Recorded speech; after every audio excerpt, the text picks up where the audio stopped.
Powder ખાઈને બનાવેલી body, જમીન વેચીને આવેલા રૂપિયા અને ફેસબુક અને ઇન્સ્ટાગ્રામમાં પટાયેલી છોકરી વધારે પડતી ટકતી નહીં ભાઈ. ક્યારે કોણ રફુ ચક્કર થઈ જાય ને ખબર ના પડે. જુઓ, બોડી પાવડર ખાઈને બનાવીને તમને એમ લાગે છે કે હા સ્ટીલ બોડી થઈ ગઈ. ભાઈ જે રોટલામાં તાકાત છે ને એ પાવડરમાં નહીં. આપણા બાપ દાદાઓ કંઈ ગોડા નહોતા. બીજું, જમીન વેચીને આવેલા રૂપિયા છે ને બહુ ઓછા લોકોને પસતા હોય છે, કારણ કે આપણી મહેનતના નથી, આપણા બાપ દાદાઓના છે. એટલે બહુ ઓછા દીકરાઓ હોય છે જે એને બચાવી શકે છે. બાકી તો જુગારિયા, દારૂડિયા પાયમાલ કરી નાખે છે, ભલા પાયમાલ કરી નાખે છે.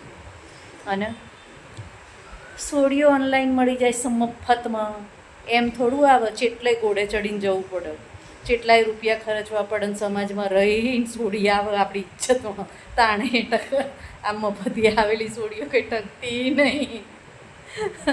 સાચું કહું છું. આ શું ચાણક્ય નીતિમાં લખવાનું રહી ગયું હતું. તો ભર્યું તમે તો અમારા પોતાના ને એટલે થયું કે લાવ કહી દઉં.